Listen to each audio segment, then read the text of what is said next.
우리 같이 기도하시겠습니다. 하나님 아버지 감사합니다.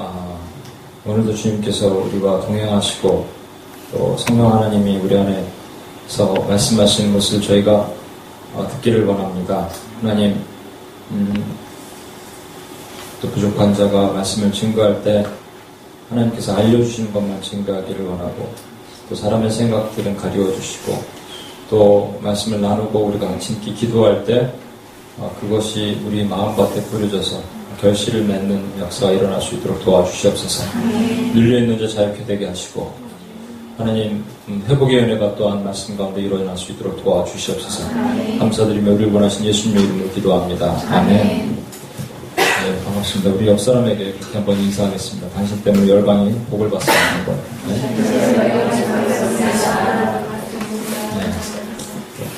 반갑습니다. 제가 원래는 내일 가는 거였는데 2주가 연기가 됐어요. 저희 어머님이 좀 안 좋으셔서 거의 다리를 못 쓰시고 그러다가 오늘 병원에 갔다 오시나서 조금 중간에 한번 기적적으로 이렇게 그냥 걸어 다녔어요. 아무 이상 없이 하루 이틀 동안. 그러다가 갑자기 또 이렇게 됐어요. 이게 무슨 일인가 좀 고민하면서 오늘 아까도 말씀드렸지만 그런 하나님의 은혜가 있었거든요. 또 의사의 손길을 통해 치유하시고, 어제는 이제 아버지가 이렇게 손을 놓고 기도하시는데, 왠지 제가 기도하는 게 아니라 아버님이 손을 놓고 기도하셔야 될 것 같아서 이렇게 기도를 했는데, 밤에 자고 났는데 어머님이 많이 괜찮으셔서 병원을 좀 쉽게 갔다 오셨어요. 그러지 않았으면 되게 힘들었을 텐데 다리를 끌고 다녀야 되는 상황이 됐는데, 그래서 제가 그 안식월이라고 하면서 안식을 못했던 것에 대해서 많이 회개하는 시간을 가졌고요. 이제 남은 2주 동안 이제 어떻게 안식을 진짜 취할까. 오늘은 제가 이제 여러분 UPS 코리아에서는 마지막으로 말씀을 전해야 될 것 같아요.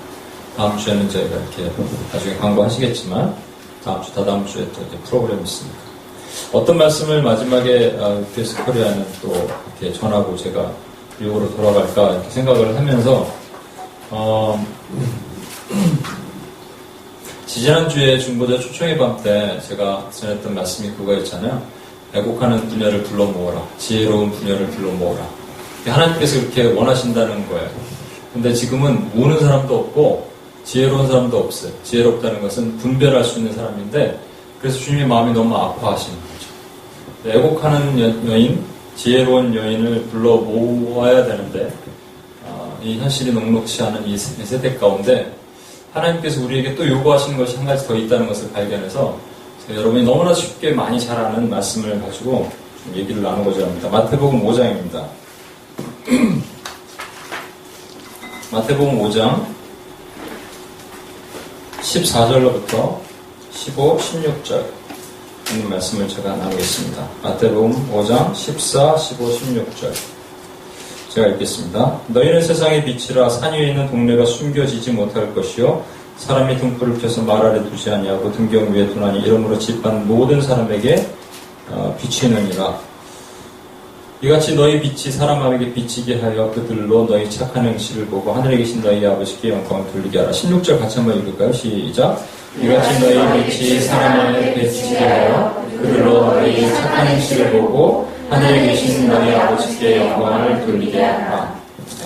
이같이라고 말하는 것은 앞에 있는 내용인데, 그게 뭐냐면 세상의 빛이라고 얘기하는 거예요. 여러분 이런 설교는 진짜 많이 들어보셨죠? 빛이 되라, 빛이 되도록 노력해라 이게 아니라 빛이다 이기 때문에 이미 빛이라는 거, 그렇죠? 우리의 빛이 아이덴티티를 말씀하시는 거거든요. 이미 빛이다. 어디에 빛이냐면요, 그냥 있으면 빛은 빛으로 드러나지 못하는데 어둠이 있는 곳에 싹 들어가면 빛의 정체성이 확실하게 드러나잖아요. 그래서 세상의 빛이라고 얘기하시는 거예요.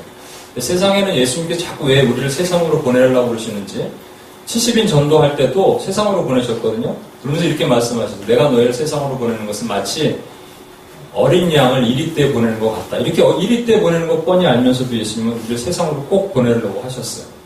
세상으로 보내려는 목적이 무엇일까? 여러분, 바울이 2차 전도 여행 때 고린도 교회에서 복음을 막 전하고 있었는데 사람들이 안 받아들이고 그러니까 바울이 화가 났어요. 바울도 이 화가 많이 내는 사람입니다. 뚜껑이 확 열렸어요. 그리고 바울이 이 발에 티끌을 털어버리고 말이죠. 그 유대인들, 박해하는 유대인들과 유대인 사람들, 소동을 또 일으킨 유대인 사람들에게 티끌을 털어버리면서 이렇게 얘기했어. 이 피가 너희 머리로 돌아갈 것이다. 확 나오는데 하나님이 마음을 주시는 거예요. 성경에 보면은 바울이 두려워했다고 고린도 전서에 나와 있어요. 이렇게 말하면서도 두려운 거예요. 바울이 이렇게 말도 잘하는 사람이 아니었어요. 글을 잘 썼지. 키도 작고 그렇게 아주 이렇게 특출난 사람이 아니었다고 이렇게 돼 있어. 그런데 두려움도 있었던 것 같아. 근데 바울아 하면서 하나님께서 예수님께 직접 마음을 주셨어요. 그러면서 두려워하지 말라. 그리고 내가 너와 함께 있으니 누구도 너를 대적하지 못하리라. 이유는 뭐냐면 여기 그냥 머물란 얘기예요. 떠나지 말고 한 가지 이유. 이 성에는 내 백성이 많음이라. 이 성에는 내 백성이 많음이라.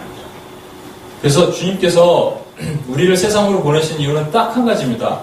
이 성에는 내 백성이 많음이라. 그러면서 주님께서 이렇게 말씀하세요. 우리를 세상의 빛이다. 빛을 보면은 말 아래 두지 않냐고. 말이라는 게 옛날에 저는 말 타고 다니는 말인 줄 알았는데 그게 아니라 등잔이에요. 등잔 밑에 두지, 땅에다 두지 않고 등잔 위에, 등경 위에 두나니 이로써 세상 모든 사람이 밝혀 비치느니라. 그렇기 때문에 여러분 자세히 들여다보면요. 빛은 그냥 빛인 것 같은데 위치에 따라서 위치 에너지가 있는 거예요. 높이 올라가면 많이 비치고 밑에 있으면 작게 비친다는 거예요. 과연 빛의 광량이 사람에 따라서 어떻게 결정이 될까? 이걸 알려면 앞에 있는 내용을 조금 보면 됩니다. 소금 내용이 나와요. 항상 이게 소금과 빛이 짝으로가 하잖아요. 제가 옛날에 다니던 동네에 염광 고등학교인가 중학교가 있었어요. 빛광자 소금 아니라 소금 염자 빛광자 염광. 염광. 빛과 소금 이런 잡지도 있죠. 그러니까 항상 이 폐허로 가는데 소금에 대해서 이렇게 말씀하세요. 너희는 세상의 소금이다. 똑같아요. 소금처럼 살아라. 소금이 되라가 아니라 너희는 세상의 소금이다. 소금이 만일 그 맛을 잃으면 무엇으로 짜게 하리요. 후에는 아무 쓸데없어 다만 밖에 버려 사람에게 밟힐 뿐이니라. 그럼 생각해 보십시오, 여러분. 소금이 맛을 잃을 수 있을까요? 여기 눈 올 때 뿌리는 미국에 엄청 뿌리거든요. 그거는 염화칼륨이라고 그러죠. 칼슘이 아니라 염화칼슘. 우리 먹는 소금. 이게 맛을 잃을 수 있겠습니까? 없어요. NaCl. 화학시간 한번 돌아가겠습니다. NaCl을 부시려면 여러 가지 힘든 작업이 필요해요. 뭐 전기를 가한다든지, 뭐 강한 알칼리를 넣는다든지, 뭐 이런 거 아시는가? 예, 여러분 모르시는 것 같은데. 대충 얘기해도 여러분 모르실 것 같아요. 이런 거를 해야 되거든요. 근데 예수님께서 지금 화학 얘기하시겠어요? 또 어떻게 소금이 맛을 잃어요? 그럼 이스라엘로 돌아가야 돼요. 이스라엘 사람들이 먹는 소금이 뭐냐면 사해 있죠, 사해. 사해에서 캐는 소금입니다. 사해는 일반 바다가 염도가 3도 정도 됩니다. 사해는 33%까지 간대요. 그래서 몸이 둥둥 뜨는 거예요. 그러니까 물이 증발하고 남는 이 소금 덩어리, 그걸 암염이라고 그러는데 발음 잘해야 돼요. 암염인데 그 암염을 가져다가 이걸 물에다가 넣어갖고 계속 반복해서 녹이고 농축시키면 이 소금이 나오는데 이게 빠져나온 추출된 이 덩어리, 이게 이제 돌덩어리인데 원래는 소금이라고 그랬잖아요. 암염에서 나오는 소금인데 이걸 그냥 쓸 데가 없으니까 밖에다 버린다 그러는 거예요. 소금이 맛을 잃었다 이렇게 하는 거예요. 또 하나는 그 암염을 어디다 주로 쓰냐면 동물한테 이렇게 던진답니다. 키우는 동물, 양이고 염소고 이렇게 던지면 걔들도 이 소금을 먹어야 되잖아요. 그러니까 그걸 계속 핥아먹는 거예요. 핥아먹다 보면 그게 이렇게 구멍이 쭉쭉쭉 빠진 흉측한 돌덩어리로 남는 거예요. 그러면 사람에게 밟힐 뿐이니라. 소금의 맛을 잃으면. 예수님께서 이 말씀을 하시고 여러분 잘 보시면요. 그러니까 원래 소금이 있었는데 그 소금이 시간이 지나면서 어떻게 된다? 맛을 잃어간다는 거예요. 반드시 시간이라는 어떤 팩트가 들어가는 거예요. 그죠? 근데 예수님께서 이렇게 말씀하시면서 누가복음 14장에는 이 소금 얘기를 하시면서 이렇게 말씀하셔요. 귀 있는 자는 들을지어다.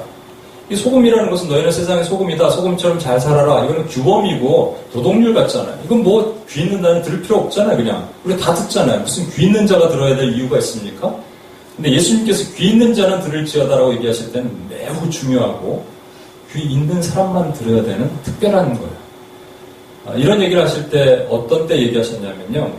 세상에 아까도 얘기한 것처럼 애곡하는 부녀 이 시대를 통해서 가슴 아파하면서 마음을 찢는 사람이 필요한 시대에 울지 않는다 하고 얘기할 때 그거와 관련된 얘기를 하실 때 피리를 분다는 것은 잔치집이거든요. 피리를 부는데 아무도 춤을 추지 않고 관심이 없는 거예요. 그리고 애곡을 하는데, 눈물 슬퍼하는데 가슴을 치지 않는 거예요. 관심이 없는 거예요.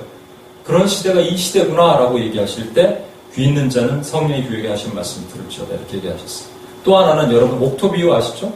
옥토 비유 보면 4가지 밭이 있는데 옥토가 있고 나머지 3개의 밭이 있습니다.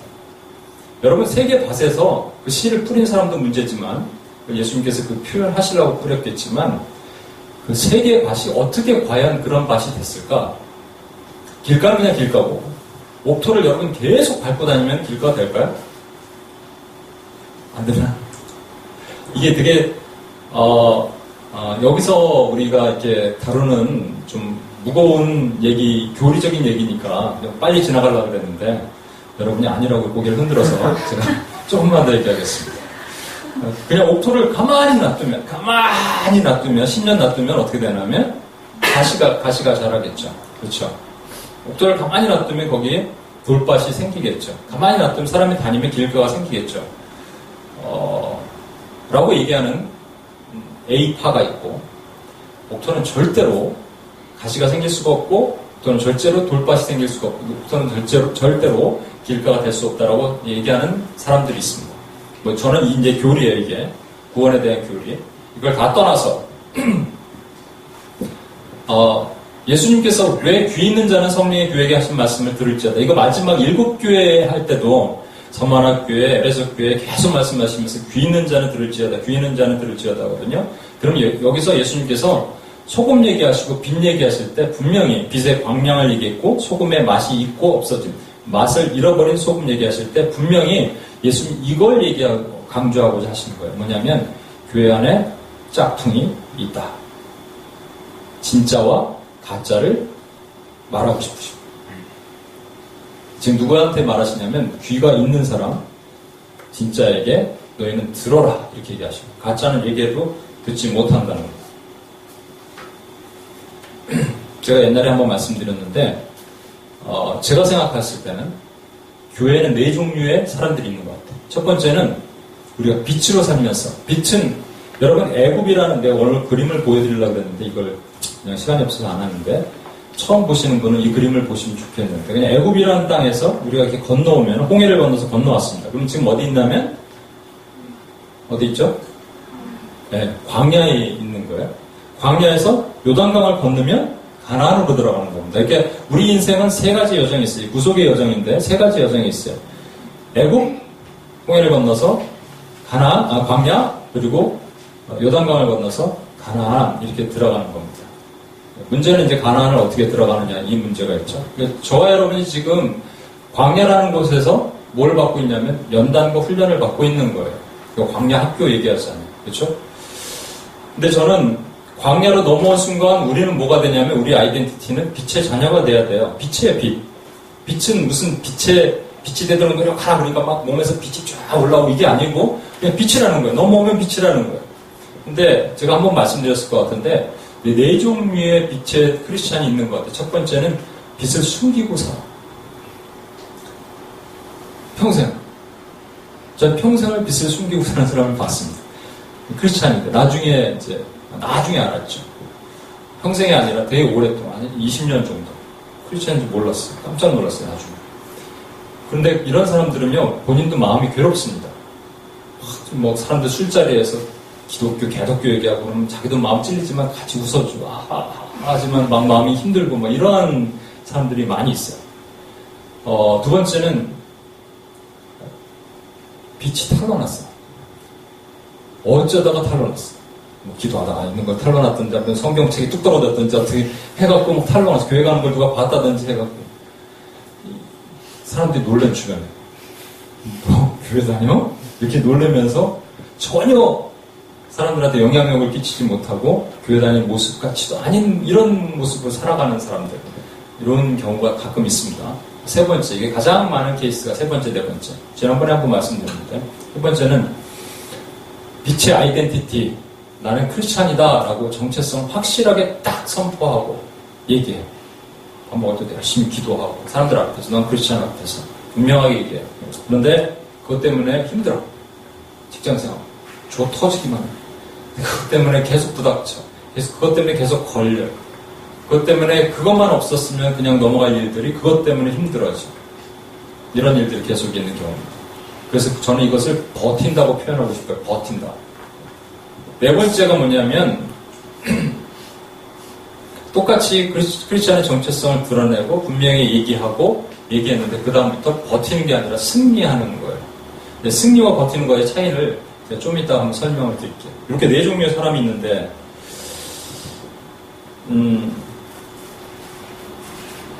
주님께서 우리에게 오늘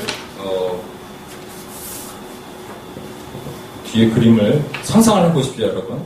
지금 여러분 이걸 많이 들으신 분들은 잘 아시는데 이제 처음 이렇게 좀 진영자매님이나 조혜자매님 맞죠? 네, 조혜자매님이나 테라자매님이나 이런 분들은 우리 성혜자매님도 잘 모르시면 머릿속에 상상을 하는데 상상을 끄집어내십시오. 상상력을.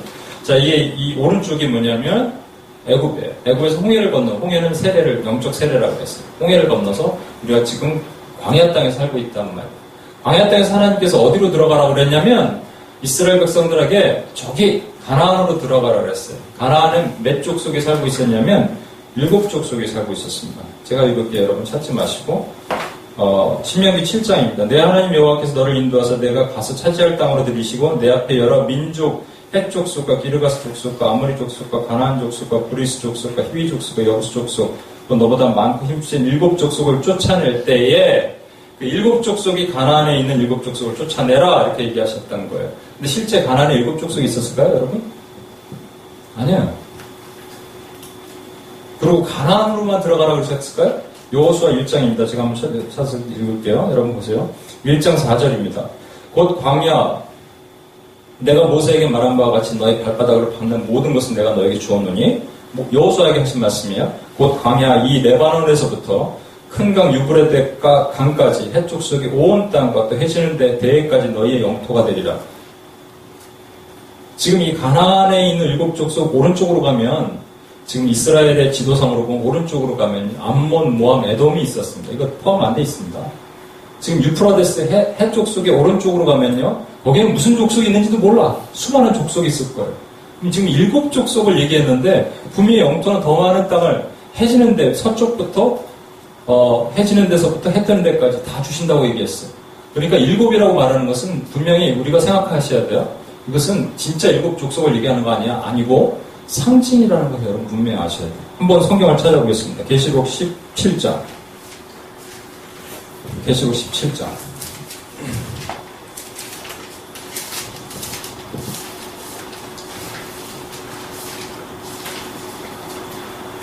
계시록 17장 3절입니다. 제가 읽겠습니다. 곧 성령으로 나를 데리고 광야로 가니라. 어디로 가요? 광야로 가니라. 분명히 보십시오. 내가 보니 여자가 붉은 빛 짐승을 탔는데 그 짐승의 몸에 하나님을 모독하는 이름이 가득하고 7머리와 10뿔이 있으며 우리 세라자매가 잘 알겠네요. 우리 캄보디아 이번에 갔다 왔더니 나가신이라고 있더라고요. 뿔이 이렇게 머리가 7대가리 있는 용. 그죠? 네. 나가신이 이 죽음을 상징하는 신이라고 그러던데 여기 보면은 7머리와 10뿔입니다. 7머리와 10뿔이 있어요. 이게 왜 7인지 제가 여러 번 말씀을 드렸어요. 왜 7이라고요? 하나님의 7영, 7개를 향하신 하나님의 7영, 하나님 7은 하나님의 숫자입니다. 7을 흉내내는 거예요. 10, 완전한 수에, 찬수에, 이것도 흉내내는 거예요. 여기 그 땅에서, 바다에서 올라온 7머리 있는 용과 땅에서 올라온 어린 양, 2뿔이 있는 어린 양, 이거 전부 흉내내는 거, 똑같은 거예요. 이게 다른 말로는 미혹이에요, 미혹. 미혹. 이 가짜 짝퉁에 이 크리스찬들이 속아서 그것을 타고 있는 음료가 독주를 마시면서 벌컥벌컥 마시고 있는 이 모습을 지금 보여주신 거라고. 그러면 우리는 어떻게 도대체 이 땅에서 어떻게 그 7이 족속이 갖고 있는, 차지하고 있는 7족속이라고 상징적으로 말하고 있는 이 미혹의 영을 어떻게 이길 것인가에 대해서 여러분이 좀 진짜 진지한 고민을 좀 할 수 있어야 돼요. 첫 번째로 주님께서 하신 말씀, 우리 아까 다시 한번 말씀을 들어가겠습니다. 마태복음 5장 16절. 이같이 너의 빛이 사람 앞에 비치게 하여 어디다 비친다고요? 사람 앞에 비치게 합니다. 뒤도 아니고 앞입니다. 하나만 더 말씀을 찾아볼게요. 이사야 60장입니다. 누가 한번 이사야 60장 1절을 한번 읽어주시면 좋겠어요. 60장. 빛을 발하라. 이는 내 빛이 이르렀고 여호와의 영광이 내 위에 임하였습니다. 예, 빛을 발하라. 그냥 빛을 발하라 하지 않고 어떻게 빛을 발하라? 일어나라 빛을 발하라. 아까 더 보셨죠? 등대를 어디다? 등불을 어디다 둔다고요? 위에다 둔다고요. 그러면 이것이 사람 앞에 비추느니라랑 마찬가지야. 사람 앞에 비칠 때는 여러분 이것을 각오하시라는 겁니다. 오늘 분명히 주님께서 말씀하시는 것은 너희가 사람 앞에 비추는 거예요. 사람 뒤에 비치면 그게 괜찮은데 그럼 자다가 일어나는 사람들 플러스 딱 비치면 막 이러잖아요. 마찬가지로 눈에다 비치면 사람들은 분명히 여러분들을 고마워요 깨워주셔서 이렇게 안 한다고요. 이것 봐라. 사람 앞에 비치라는 것은 일어나 빛을 발하는 거 똑같은 거. 영화보다 앞에 사람이 일어나 있으면 어떻게 해요? 앉으라고 몇 번 얘기해도 안 앉으면 때리잖아. 마찬가지 똑같은 거예요, 여러분. 이것은 여러분이 전쟁을 선포하는 거예요.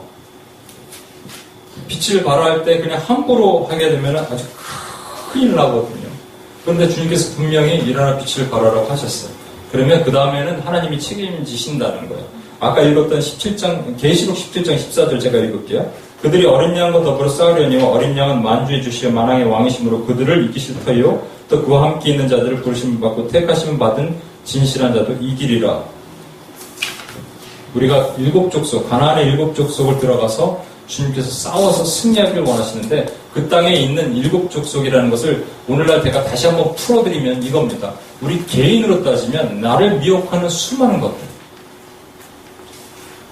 나를 미혹하는 수많은 것들이 우리 개인에게는 이 가나안이라는 땅에 분명히 있습니다. 여러분을 미혹하고 여러분을 바로 서지 못하게 만드는 수많은 것들 때문에 여러분은 거기서 빛을 발하지 못하고 그냥 빛이 사장돼 죽어버리는 거예요.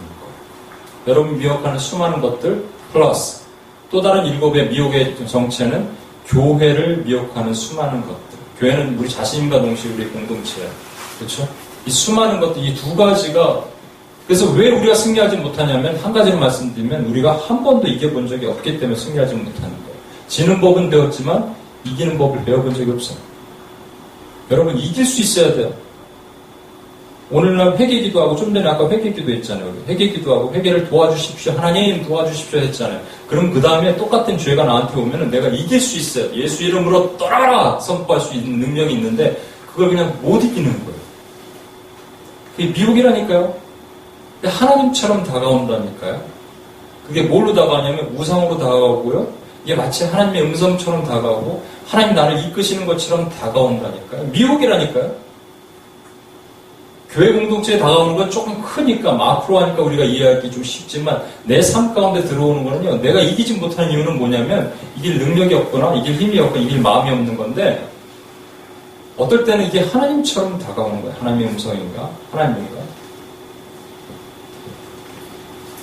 두 번째는 그들로 너희 착한 행실을 보고 그랬습니다. 착한 행실을 보고. 여러분 여기 보면 착한 행실이라고 얘기하는 게 갈라디아 6장 10절에 보면요. 그러므로 우리는 기회 있는 대로 모든 이에게 착한 일을 하되 더욱 믿음의 가정들에게 할지니라. 이 착한 일 그러면 진짜 말 그대로 착한 일이에요. 착한 행실이에요. 왜냐 믿음의 가정에게 더욱 믿음의 가정에게 할지니라 했기 때문에 안 믿는 사람에게 해도 좋은데 안 하면 믿는 사람에게 해라. 이거 착한 일이에요. 구제예요. 또 하나는요. 베드로가 안진뱅이를 고쳤을 때 그 제사장들이 불러서 베드로에게 신문하는 장면이 있는데 베드로가 이렇게 얘기합니다. 만일 병자에게 행한 착한 일에 대해서 이 사람이 어떻게 구원을 받았느냐고 오늘 우리에게 질문한다면 이라고 얘기하는 거예요. 그렇기 때문에 이것은 병자를 고치는 일 또는 우리 치유, 힐링 뭐 이런 얘기 있죠. 의료봉사 이런 것도 마찬가지. 이게 착한 일이에요, 전부. 그래서 요즘 뭐 슈바 있잖아, 페스탈로치나 마더 테레사 이런 분들이 세상에서 착한 일을 통해서 사람들로 하여금 칭송을 받아요, 안 받아요? 받는다고요. 충분히 받는다고요. 근데 잘한 일이에요, 좋은 일이에요. 근데 여러분이 이게 분별할 수 있고 지혜가 있다면 이것을 깨달을 수 있어요. 요즘 제가 보니까 한국에 특별히 한 4, 5년 사이에 갑자기 싹 업솔지되는 것이 있어요. 뭐냐면 많은 사회봉사가 막 붐을 일으키고 있어요. 막 퍼지고 있어요. 그리고 아프리카도 가고 말이죠. 선교지 같은 곳으로 막 가요. 넌 크리스찬들이 가요. 헤비타트 같은 데 집 지어주는 거 말고 요즘 한국에서 뭐 코이카 이런 데서 더 많이 일어나고 나쁜 게 아니기 때문에 우리가 비판하지 못해서 그렇지 엄밀히 말하면 이거는요 미안한 얘기지만 어떤 측면에서는 제 생각에는 이거 마귀의 전략입니다. 왜냐면 제가 이런 얘기를 제가 먼저 다니던 회사를 관두고 나왔을 때 사람들이 이렇게 얘기했어요. 제가 이제 선교의 일을 한다 그러니까 선교를 이해를 못하는 거예요. 선교가 뭔지를 몰라. 그러니까 그냥 봉사라고 표현해요. 그 사람들에게는 봉사나 선교나 똑같이 느껴지는 거예요. 우리는 분명히 차이가 있잖아요. 그렇죠? 봉사와 선교의 차이를 아시잖아요, 여러분. 근데 그분들에게는 그 넌 크리스찬들에게는 봉사와 선교가 똑같아요. 오늘 말씀 뒷부분에 보면은 착한 행실을 하여 너의 아버지 하늘에 계신 너의 아버지께 영광을 돌리게 하라 그랬으니까 그들이 마더 테레사든 누군 코이카든 많은 사람들이 TV에 나오는 그 탤런트들이 가서 봉사하고 나서 많은 사람들이 그것을 보고 하나님께 영광 돌리나요? 안 돌리나요? 안 돌린단 말이에요. 그럼 이것은 아니라고요. 그러면 이 정체가 뭐냐면 착한 행실의 정체는 빌립보서 1장 6절에 있는 말씀이 이거예요. 너희 안에 착한 일을 시작한 이가 그리스도 예수의 날까지 이루실 줄을 우리가 확신하노라.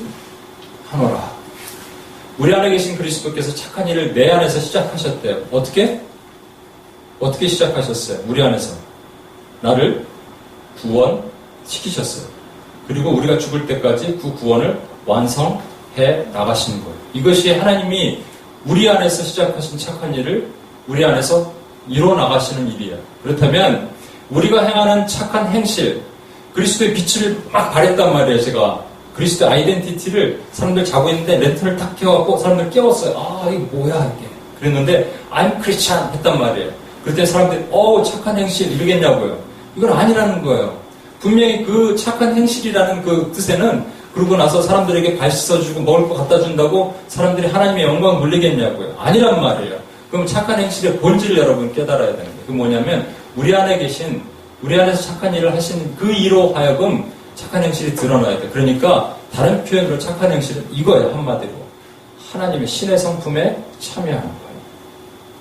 우리가 작은 예수가 되는 거예요. 사람들이 봤을 때 예수가 있다면 아마 저런 사람이 아닐까 이렇게 얘기하는 거예요. 그래서 여러분 착한 행실에는 반드시 열매가 있어야 됩니다. 예수님께서 이렇게 말씀하셨어요. 나무뿌리에 이미 도끼가 놓였으니 좋은 열매를 맺지 못하는 곳에는 모두 찍어서 버릴 것이다. 이 열매가 무엇입니까? 이 열매에 대해서 열매를 맺어라 하는 것에 대해서 우리가 혹시 오해해갖고요. 우리 내면의 열매, 이것도 필요합니다. 성령의 열매, 사랑이나 화평이나 자비양성, 충성, 온유, 절제 이런 내면의 열매가 필요하다고 얘기하시는 분들이 있겠지만 요한복음 15장부터 시작하는 예수님께서 계속 열매 맺어라 하실 때 영어로 한마디로 표현이 있습니다. Go and bear fruit. 만약에 내면의 열매라면 go라고 할 필요 없어요. 그냥 stay there, bear fruit 이렇게 하면 되는데 아니고 뭐라고 하면 go and bear fruit. 나가란 말이에요. 여기 있지 말고 나가란 말이에요. 밖으로 나가서 열매를 맺으란 말이에요. 누구에게? 사람들에게 빛을 발하면서 그 사람들 보고 열매를 맺으란 말이에요. 그러면 그 열매가 뭐냐면 결국은 영혼이 되는 거예요. 사람이 되는 거예요. 우린 직감적으로 이곳에서 우리가 복음을 전할 수는 없지만 이곳에서 오늘도 기도했어요. 위정도 종족을 위해서 기도하고 그 땅을 위해서 기도하고 아까 할머니 이런 할아버지들이죠. 그런 분들을 위해서 타락한 영혼들을 위해서 기도했어요. 그렇죠? 그리고 때로는 또 우리가 직접적으로 나가서 영혼들을 위해서 그 영혼들을 살릴 수 있는 일 할 수 있어요. 그리고 나서 구제도 하고 그리고 나서 그들에게 빵도 전할 수 있는 거예요.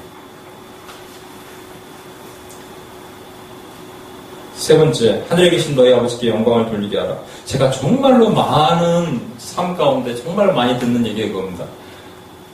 저는 제 삶에서 비전이 있습니다. 저를 하나님께서 취직시켜 주시거나 하면 그 영역 가운데서 내가 하나님의 영광을 돌리는 삶을 살겠습니다. 이렇게 얘기하는 분들 많이 있어요. 그 삶에서 최선을 다해서 하나님의 영광을 돌리는 삶을 살겠습니다. 최선을 다해서.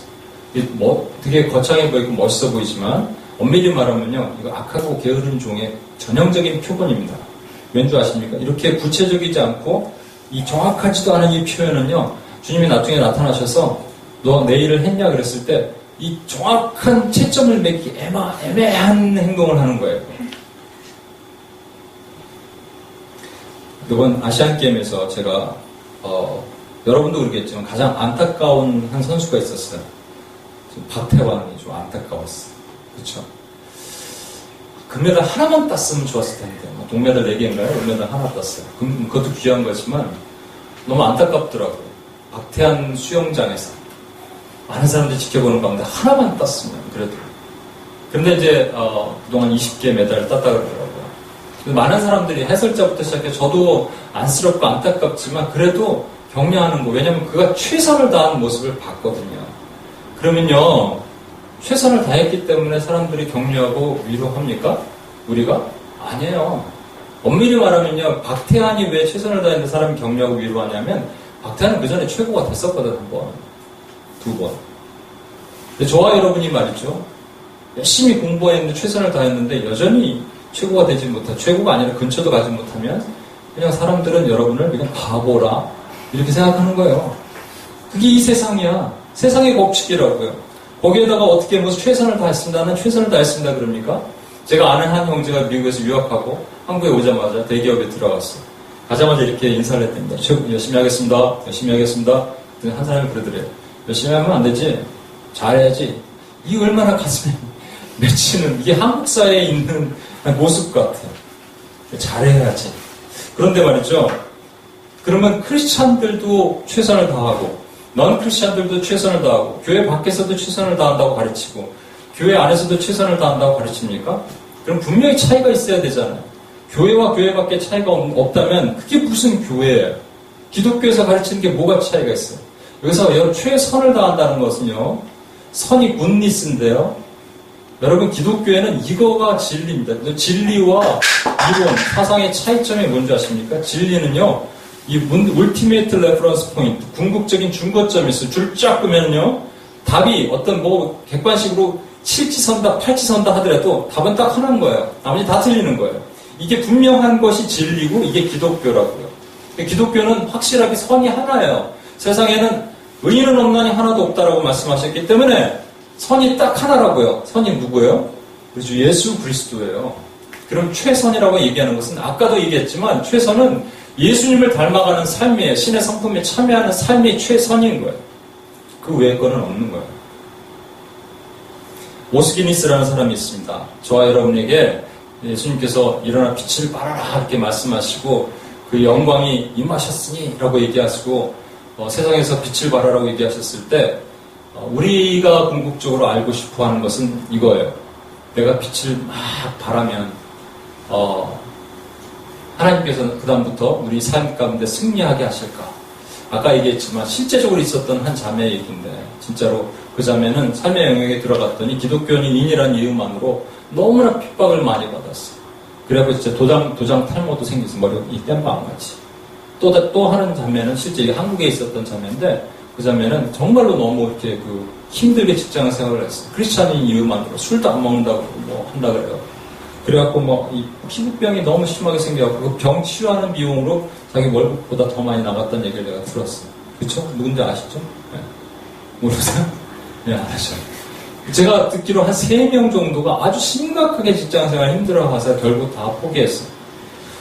그러면 승리하는 것, 크리스찬의 아이덴티티를 가지고 버티는 것 맞고 승리하는 것, 여러분 직장뿐만 아니라 가정에서도 마찬가지고 모든 삶의 영역에서 마찬가지고 승리하는 게 여러분께서 막 그리스도인을 선포했더니 갑자기 직장이 막 좋아지고 말이죠.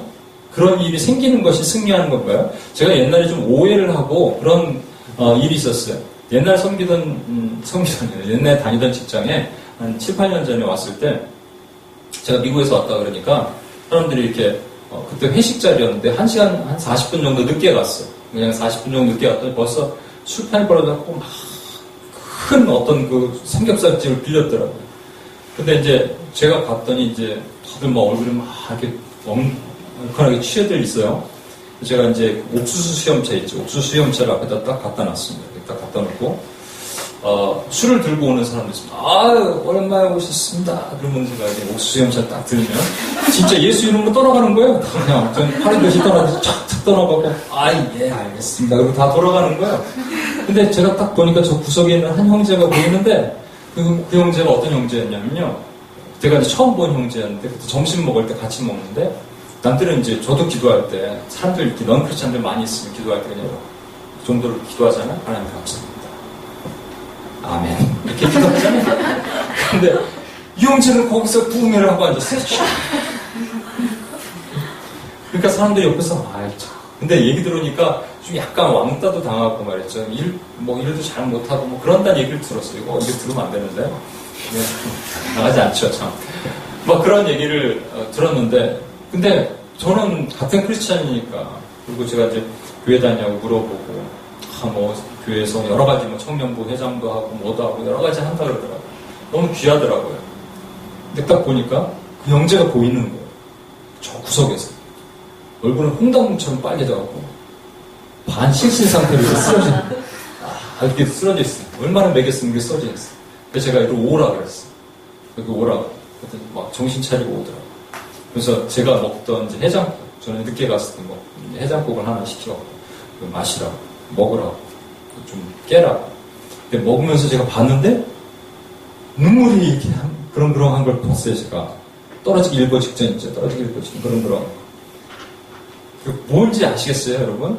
크리스찬으로 이 땅에 살면 얼마나 힘든지. 그러면서 근데 제가 너무 힘들죠? 그 정도까지만 했어요. 크리스찬으로 삶으로 산다는 게 힘들죠? 이렇게 안 하고 힘들죠? 근데 하는데 이게 쭉 떨어지는 거 봤거든요. 쭉. 그리고 제가 이제 돌아오는 비행기에 한국으로 돌아가는 비행기에서 꿈을 꿨어요. 꿈을 꿨는데 어떤 꿈을 꿨냐면 그 회의실 같은 데서 말이죠. 제가 다시 그 회사로 들어갔더라고요. 이제 회사는 제가 오랫동안 떠나 있어갖고 이제 그 회사에 잘 모르는데 다시 그 회사로 들어간 것 같아요. 이렇게 들어갔는데 회의실에서 저희가 기도를 하고 있었어요. 하나님, 점심시간에 기도를 막 하고 있었더니 거기 그 상사가 있는데 저도 잘 모르는 상사가 문을 빡 열고 들어오더니면서 뭐 하는 짓이야? 그러고 나서 또 나가는 거예요. 그러다 우리는 계속 기도했어요. 꿈이 조금 길었어요. 비행기 타고. 그리고 오는데 그 다음에 또 이제 모여서 기도하자고. 점심을 안 먹고 기도하는 거예요. 모입시다. 그래서 우리는 또 기도하는 거예요. 이 직장을 하나님께 올려드립니다. 제가 인도하는 거예요. 더 목소리 크게 하세요. 기도하는데 또 그분이 문을 빡 열고 들어오는 거예요. 뭐 하는 짓이야? 그리고 또 기도했어요. 또 기도하는데 요번엔 그분이 또 문을 팍 열고 들어오는데 요번엔 제가 마음에 덜컹 꿈인데도 걱정된다. 이렇게 생각이 들었는데 들어오더니 그분이 막 우는 거예요. 근데 자기 아내인가 지금 오래돼갖고 아내인가 어머니인가가 암이 걸렸는데 기도해 줄 수 있겠냐고. 그럼요. 오라 그래갖고 우리가 엎어뜨려 놓고 막 기도했어요. 그러고 있는데 옆에 누가 깨우는 거야. 손님 식사 준비했습니다. 이 꿈을 이웃지를 못했어. 그 스튜어디스 너무 싫어했어. 비행기 내리면 내내.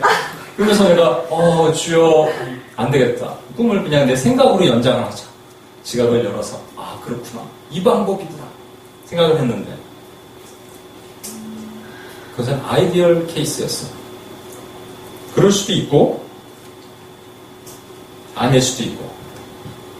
저는 세상에 네 가지 유형의 또 네 가지 유형의 사람들이 있다라고 생각해요.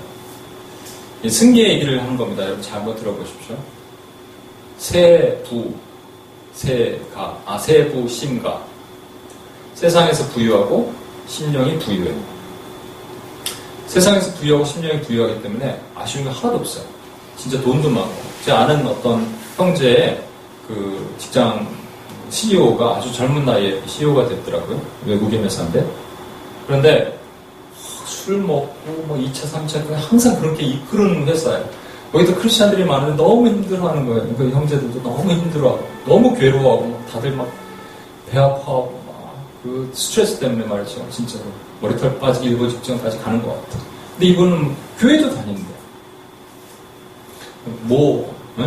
S모 교회 그래서 말이야 거기 있지 노래하는 거 있잖아. 그거 참 듣기 좋더라. 뭐 이렇게 얘기하는 그런 어렸을 때부터 모태 이거 어떻게 해서 그래야 돼? 모태 신앙. 예? 신앙이라고 얘기해야 되나? 하여튼 어느 날 누가 인도에서 디모 교회를 갔는데 거긴 야, 연예인 같은 애들이 너무 많더라고. 이렇게 표현하는 자체가 그렇다는 거예요. 그리고 막, 그런데 내가 룸사람 마담이 거기 왔더라고. 내가 못 가겠어. 이런 얘기를 하는, 세부, 신부. 신령이 부유해서요. 전혀 그 천국이 있을 필요가 없어. 두 번째는 세가, 신부. 세상에서는 찢어지게 가난한데, 찢어지지 않더라도요. 그냥 가난해. 가난해서 부유하고 싶고, 노력해서 어느 위치에 올라가고 싶은데 그게 이루어지지 않으니까, 하나님을 믿으니까, 그에 대한, 하나님에 대한 원망이 막 쌓이게, 나는 왜 안 되냐고, 하나님께 막 얘기하고, 그러다가 또 회개하고, 나는 왜! 그래서 또 회개하고, 이걸 반복하는 삶을 사는 거야, 계속. 하나님 내가 뭘 잘못했다고. 그러다가 주님, 용서하십시오. 이걸 계속 반복하는 거예요. 세, 가, 신부. 포기하지 못하는 거죠. 또 하나는 세가, 심가. 예, 박근영 선교사님, 정은정 선교사님 같이 자기 삶을 전부 들여서 이런 분들은 세상에서 가난하고요, 심령이 가난하니까 천국이 제일 것이에요. 그죠? 그래서 그냥 가난해. 가난한데 다 누렸어요. 다 가졌어. 하나님이 다 부어주셔. 세상에서는 가난한데. 그리고 대부분 그렇지 않니? 세가 심가예요. 그죠? 세가 심가. 아니신가요? 여기서 부자들 있으신지 모르겠는데 죄송합니다. 특별한 케이스. 세부 심가. 세상에서 부유한데 심령이 가난해. 아주 특별한 케이스입니다. 제가 유현진이라는 야구선수 때문에 좋아하게 된, 알게 된 투수가 있어요. 커쇼라고 있어요. 여러분 아시는지 모르겠습니다. LA 다저스에 속한 클레이튼 커쇼. 7년간 2억 1,500만 달러, 약 2,300억 정도의 계약을 했습니다. 미국 최고의 투수고요. 지금도 최고예요. 이 사람이 더 대단한 것은 그 아내랑 8년 연애 끝에 결혼한 아내랑 자서전을 썼어요. 그게 커쇼 어라이즈라는 책인데, 그래서 이렇게 말합니다. 우리 두 사람은 기독교인이기 때문에 기독교인의 방식으로 세상을 이해하고 예수님에 대한 믿음으로 세상을 바라보면서 세상이 완전히 달라 보인다. 그러면 인생에서 돈과 지위가 전부가 아님을 깨닫게 된다. 이렇게 얘기해요. 그리고 나서요, 커쇼가 잠비아로 단기 선교를 갔다가 거기서 하나 어린아이를 만나고 나서 거기서 고아원을 짓고 거기를 후원하게 됩니다. 그리고 지금도 삼지를 하나 잡을 때마다 500불씩 기부를 해요. 많은 사람들이 커쇼를 따라서 기부를 같이 해요. 아까도 얘기했지만 커쇼는 크리스찬이고 또 커쇼가 무슨 인터뷰나 뭐 동영상이나 이걸 만들 때마다 전부 하나님 얘기만 해요. 하나님이 그렇게 하셨기 때문에 이렇게 얘기하는 거예요. 예를 들어서 자신의 가치관, 잠비아 선교를 통해서 자신의 가치관이 통째로 바뀌게 되었습니다. 그리고 우리는 이제 하나님의 영광을 돌리기 위해 사는 것이 우리 삶의 목적이라, 인생이다. 이렇게 얘기하는 거예요. 그래서 듣는 넌크리스찬이 있다 하더라도 커쇼를 워낙 좋아하니까 이게 뭐지? 그러면서 쫓아오겠죠. 근데 이게 세부 심가입니다. 얼마나 좋아. 이렇게 살면 세부 심가로 살면 정말 좋겠어요. 명량해전이라고 아시죠, 여러분? 요즘 명량 1,700만 명 봤다고 더 되는지 모르겠습니다. 왜 이렇게 관여했더니 어떤 절대적인 리더십 뭐 이런 것도 있겠지만 그게 사실은 임진왜란 때 24전 23승에 대한 그 통쾌함, 후련함 이런 거일 거예요. 그런데 그거는 사실 본질이 아닙니다. 예외가 보편이 될 수는 없습니다. 임진왜란은 그게 본질이 아니에요. 임진왜란의 본질은요, 선조가 궁궐을 버리고 도망갔고요. 17년 동안 나라는 철저히 유린되고 황폐화됐어요. 그게 본질이라고요. 해전에서 24승, 23승을 하면 뭐해? 나라는 초토화되는. 그냥 우리가 위로받기 위한 거죠. 아브라함 링컨 같은 사람이 꼭 필요합니다. 있어야 돼요. 그러나 아브라함 링컨만 온 세계의 크리스찬들 가운데 다 있으면 얼마나 좋겠습니까만은 안 된다니까 그거는. 그러니까 하나님께서 우리는 그냥 새가 심가고 살래. 그럼 좀 우리도 마음이 힘들잖아요. 그래서 제가 여러분의 마음 힘들지 말라고 한 말씀 드리겠습니다. 새가 심가로 살다가 새부 심가로 된 분들을 많이 봤습니다. 하나님이 부어주셨어요. 재정적인 건 능력이나 다른 것들 다. 그런데 세부심가에서 영원히 세부심가로 오래 남는 사람들 많이 못 봤습니다. 세부심가에서 대부분 세부신부가 되더라고요. 우리가 아는 그 유명한 큰 목사님들, 이런 분들도 시작해서 내가 아는 뭐 분이 있어요. 하나님께서 높여주셨어요. 때가 되면 너를 높이리라. 그러니까 여러분, 높일 때 되면 이걸 보셔야 돼요. 커쇼 같은 사람 왜 높이냐? 하나님이 높여도 이 사람은 나를 배반하지 않을 거라는 하나님의 믿음을 가지고 높여주시는 거예요. 그러면 저와 여러분을 하나님이 높이신다면 여러분, 하나님이 나를 믿으시는구나 생각하고 절대 하나님 배반하면 안 돼. 그죠? 세부, 신부로 돌아가면 안 됩니다. 네, 여러분과 저에게 한 가지 기분 좋은 얘기를 하나 드릴게요. 저와 여러분은 세가 신가로 사는 게 좋습니다. 이 기준은 뭐냐면 애굽 땅의 기준이에요. 세상에서 가난한, 이 세상은 애굽이라고요. 애굽. 그런데 다른 표현 하나 드릴게요. 헷갈리시겠다. 가, 부, 심, 가. 애굽의 반대가 그쪽으로 가면 가나안이거든요. 가나안에서 부유하고 심령은 가난해요. 가나안이 어디냐면 하나님 나라입니다. 아까 얘기했잖아요. 너희 빛을 발하라! 라고 얘기한 그 빛을 발하라는 땅에서 우리는 부유하고, 그렇기 때문에 여기서는 세상에서 돈이 없어도 이곳에서는 가진 게 있어요. 뭐라고요? 예수님께서 그토록 찾으시는 영혼들이라고, 영혼. 나 닮은 제자가 있다니까? 우리 또 우리 선교사님 얘기 다시 한번 하겠습니다. 정원정 선교사님, 박근영 선교사님은 아마 그 땅에서 그 어린아이들이, 수많은 어린아이들을 보면서 그 영혼들이 다 자기 거 아니에요, 솔직히. 얼마나 배부르시겠어요? 배부르시나요? 배부르실 거예요. 그렇죠? 그러면 이제 제가 결론을 좀 맺겠습니다. 하나님께서 우리를 빛을 발하라고 말씀하실 때 우리 한 말씀 하나만 더 찾아볼게요. 아까 읽었던 이사야 60장입니다. 1절 60장 1절입니다. 일어나 빛을 발하라. 이는 내 빛이 이르렀고 여호와의 영광이 내 위에 임하였느니라. 아까 일어나 빛을 발하라. 일어난다 그랬죠? 그냥 앉아서 빛을 발하라가 아니라 일어나 빛을 발하라. 그 다음에 제일 중요합니다. 이는 내 빛이 이르렀고, 이게 히브리어는요, 완료 시제가 있고, 완료 안 시제, 비완료 시제가 있어요. 그러니까 이걸 완료 시제로 보는 거예요. 빛이 이르렀고는 언제부터 이르렀냐면, 홍해를 건널 때부터 여러분은 빛이니까 계속 여러분에게 빛이 따라왔다는 거예요. 여러분의 빛이 비춰왔다는 거예요. 계속적으로. 그런데 이제 가나안으로 건너가야 되잖아요. 요단강 건너야 되잖아요. 그때 딱 one time, 이것은 현재형입니다. 영광이 내 위에 임하였느니라. 한 번이에요. 현재야. 지금. 계속적으로 있어왔던 것이 아니라 지금. 영광이, 이 영광이라는 게 후광이라는 거예요. 뒤에 있는 빛이 뒤에서 쫙 올라와서 rise upon you, 너에게. 그래서 여러분 머리가 뜨끈뜨끈해질 때 하나님께서 나를 부르시는구나. 뭔가 생각하고 하나님 결단하고 나가야 돼요. 지난번에 우리 하나인 오픈 예배 때 제가 이 설교를 하려고 그러다가 여기 보니까 음악 치료사분들이 쫙 깔려있고 어머님이 계시고 그래갖고 못했는데, 음악 치료라는 영역이 있는 것 같아요. 전 잘 모르지만. 근데 우리 강현정 가사님께서, 강현정 센터장님이 이곳에서 음악 치료라는 영역을 전 잘 모릅니다만 하나님께서 우리에게 빛을 발하라고 하면 어디로 보내시냐면요, 절대로 성벽이 굳건하게 잘 갖춰져 있는 땅으로는 절대로 안 보내십니다, 여러분. 주님께서 우리를 보내시는 이 가나안 땅은 어떤 땅이냐면요, 성벽이 무너져서 원수가 제집 드나드는 그 미혹의 영역에 빠져있는 그곳이에요. 그래서 하나님께서 애곡하는 여인 불러 모으라 하셨을 때 느헤미야, 우리 에스라 묵상하고 있지만 느헤미야도 마찬가지로 가슴을 치며 죄를 뒤집었으며 울었어요. 하나님, 왜냐하면 성벽이 무너졌거든요.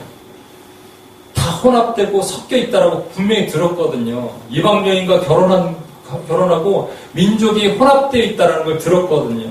그래서 가슴을 치며 마음을 찢으며 우는 거예요. 그러면 저와 여러분에게 하나님께서 빛을 발하라고 하면 분명히 여러분 계속적으로 여러분 비치기 때문에 지금 언제든지 여러분 레드가 돼요. 순간을 위해서 평생을 준비하라는 그 책이 있는 것처럼 예수님도 그렇게 사셨거든요. 신의 성품에 참여하라 그랬기 때문에 예수님처럼 사는 거예요. 예수님은 십자가에 달리기 위해서 이 땅에 오셨고 그 순간을 위해서 평생을 준비하셨다면 여러분에게 하나님께서 어느 날 말씀하신 날이 있어요. 무너진 성벽을 네가 수축해줬으면 좋겠다. 그게 어떤 음악의 치료 영역이어도 좋고 아니면 개인의 삶의 영역에도 좋아요. 한 명을 위해서 여러분이 건지셔도 돼요. 그렇죠? 이것조차도 개념이 없으면 여러분 정말 심각한 거예요. 이제 생각해내야 돼요. 그래서 내 뒤가 어느 날 뜨끈뜨끈해지면 하나님이 말씀하시는구나 하면은 빨딱 일어나서 하나님 부르신 곳을 빡 가야 돼요. 안 그러면 이 말씀이 여러분을 지배하게 됩니다. 세월을 아끼라 때가 악하니라. 에베소서 5장 몇 절이죠? 16절에 있는 말씀. 세월을 아끼라 때가 악하니라는 말을 다시 표현하겠습니다. 세월이라는 것은 opportunity의 기회예요, 기회. 아끼라는 말은 buy again, redeem 하라는 말입니다. 이겁니다. 하나님께서 여러분에게 선물을 주십니다. 이 opportunity.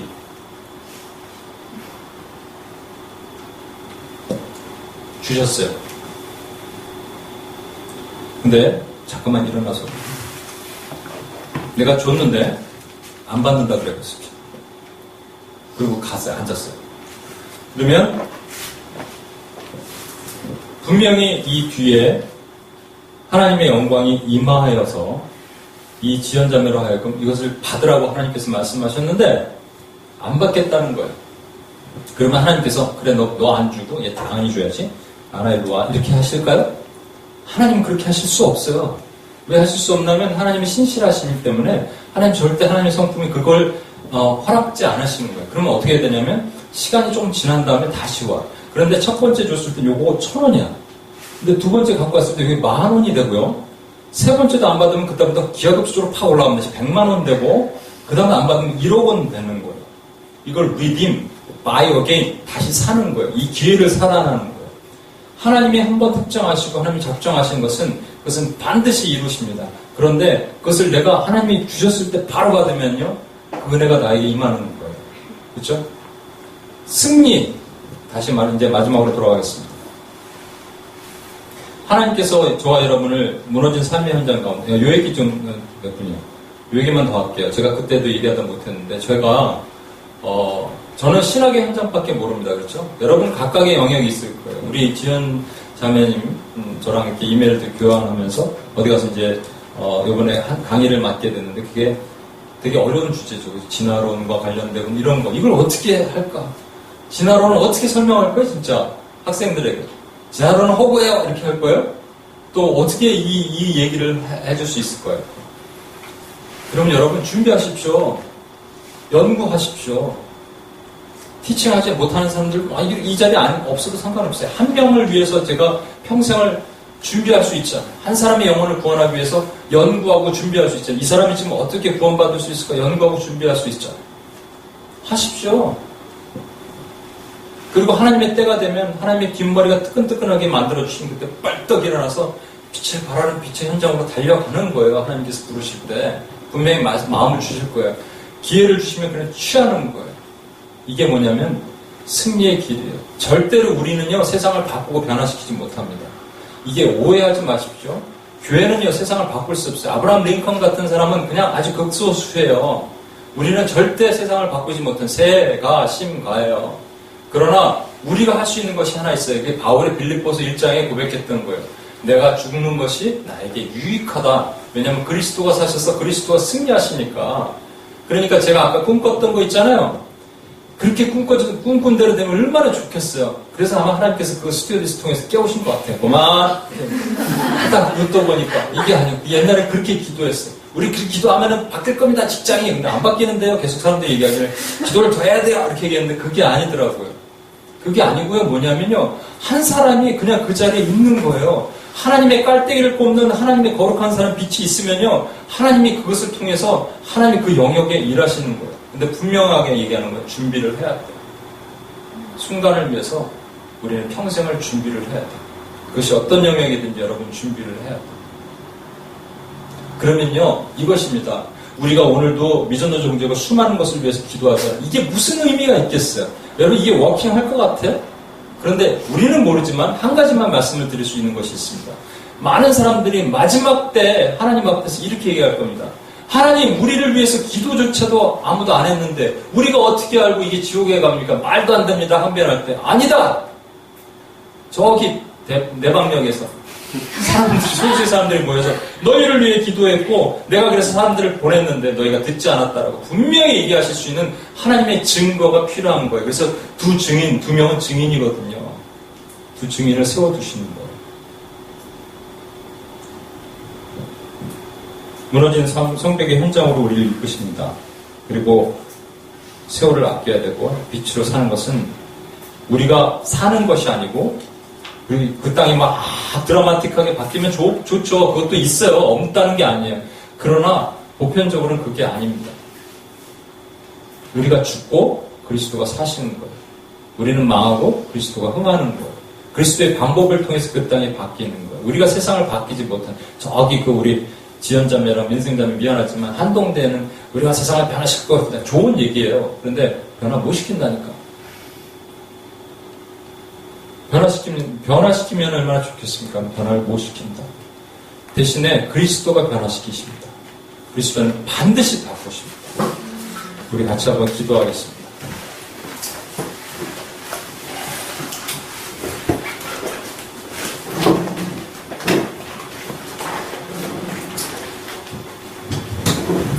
강사님들 같이 나오셔서 우리 한 가지만 놓고 기도하고 그 다음에 우리 선교 지역을 놓고 우리 같이 마무리 기도하겠습니다.